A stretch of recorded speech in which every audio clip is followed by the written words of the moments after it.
Adhering to best practices in SQL ensures that we write efficient, secure, and maintainable code. Here are some key guidelines. Writing efficient queries. Optimize your queries to minimize resource usage and improve response times.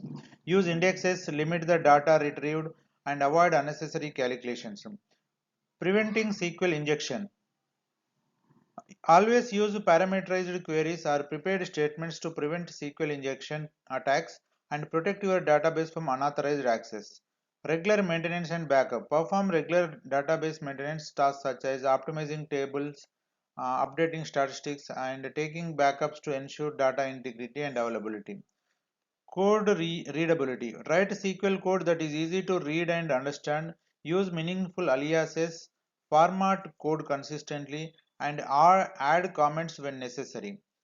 Test and validate. Always test your SQL queries thoroughly and validate results to ensure accuracy and correctness.